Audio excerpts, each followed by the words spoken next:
Nope. All right, we're heading out to a property. Yeah, for safety reasons. We're heading out to a property we acquired last year, or kind of the beginning of last year. I don't remember exactly when, but I only hunted a handful of times. Could have easily killed multiple times, but I'd already filled my buck tag, and I messed up the doe hunts. And the couple times I could have killed a doe, it was like the smallest doe on the planet, so I wasn't going to shoot it. So, but Jared killed his buck on this property last year. It was fun. It was fun. It was cool. Had a couple opportunities, but either too dark, which I think hopefully with the regular bow this year you won't have that big of an issue. Yeah. And then the one other opportunity you did have was he actually killed it. So put a great shot on it. Some other cool things happened as a result of it, and we're back in there this year. We got a pile of corn, which we'll talk a little bit more of that when we get down there. We've got a second stand because we're going to hopefully film out of this spot, and we'll show you more when we get there.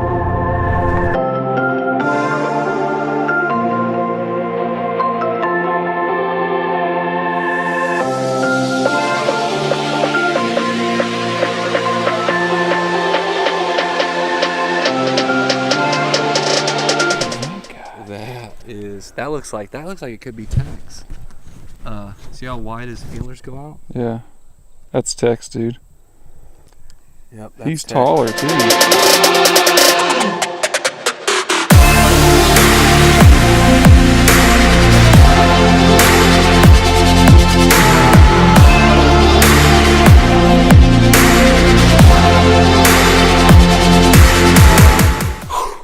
All right, so we just got done setting a double set right behind me in this tree and spreading out about 7 bags of corn. 7.5? Yeah, something like that.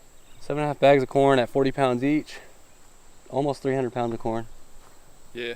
So this property, I will say this, it has acorns, but so does everywhere else around this little section. Literally about 40 yards that way is the edge of this property line, and there's really nothing here to draw them, especially with this water hole behind me being empty. So we're not big on hunting over bait unless it calls for it. So like down in Texas, you kind of have to do that because of the way the land lays out, the way that like what they have to browse on, they would never have to come out. So that's why they use bait. Down here, there would never be a reason for these deer to come into here during daylight unless there was water or food. There is acorns, but there's acorns everywhere else. So this corn right here will hopefully be here around the first, couple weeks of season, plus the watering hole behind me. Hopefully we get some rain and that fills up, and then this spot should be pretty good. But on public land we don't do this. On some of our other pieces of private we don't do this, but this spot kind of calls for something to draw these deer in. So we do what we got to do. We've got a few bucks on camera, right, Jared? We've already talked about them. We got one from last year named Tex. He looks like he's going to be solid. We've got another one we're calling G.I. Joe, pretty tight, tall rack. He's kind of a game time decision. And then there's another old mature buck. He's probably not going to score super high, but he'll be in that 130s, 140s range. And he is mature, he's old. I think he was in here last year, but we couldn't get on him. So hopefully this year he comes back in those first couple of days of season in the morning, and we get a crack at him. So other than that, we are out actually till tomorrow because we got to cut some shooting lanes, and then we're out of here till after season starts. So later. Well, can't tell if you can see that or not, but it is raining. It's been raining since like 2 a.m. Fields are flooded, which means it's the perfect time to get the kayak and go set some markers so that when you're going in the dark, you can actually see what you're doing. There's a giant buck that I think I figured out where he's living on public land, and I found one of his sheds last year. And so I'm gonna be going in the dark a couple times with the kayak to hunt this deer, and I need to have a way to figure out where I'm actually at to park the kayak. So I'm kind of gonna put up some markers. I probably shouldn't do that. I probably should just figure out a way to do it without, but we'll see. We'll kind of survey it when we get out there. We might not do it, but it's raining, so I won't be filming on much on the big camera. And then I brought the GoPro, but I don't have my waterproof housing, so unless the rain lets up a little bit, then I won't be able to use it either.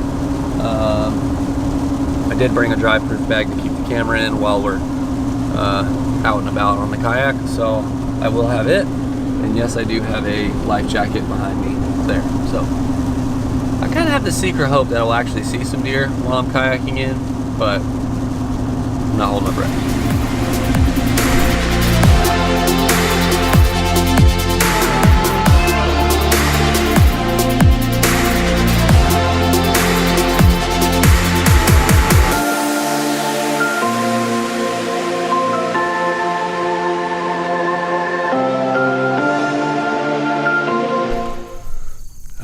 Made it out here. I'm gonna kind of go up, check the stand real quick, and then I'm gonna back right out. Took me about 28 minutes from the spot that I put in on. I used the GoPro kind of as a timer, and I think I've got a little bit shorter distance with this new put-in spot that I found. So I'm gonna go check it out. I'll give some B-roll of it, and then I'm getting the heck out of here. So.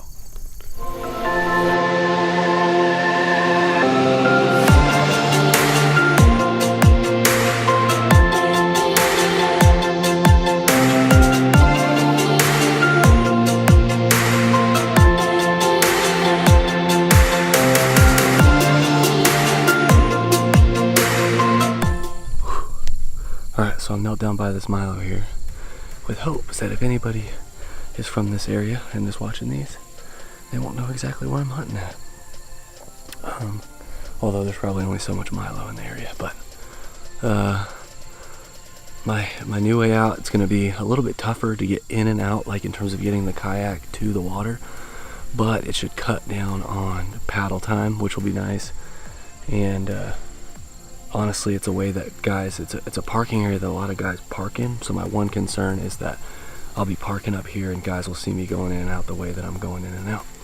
So we'll just have to see how the year plays out. And then yeah, I think I'm only gonna hunt this stand a handful of times, but it's worth it, trying to get in the way I'm getting in, because then all of the pressure from this parking lot's gonna push those deer back to me. So let's see what happens.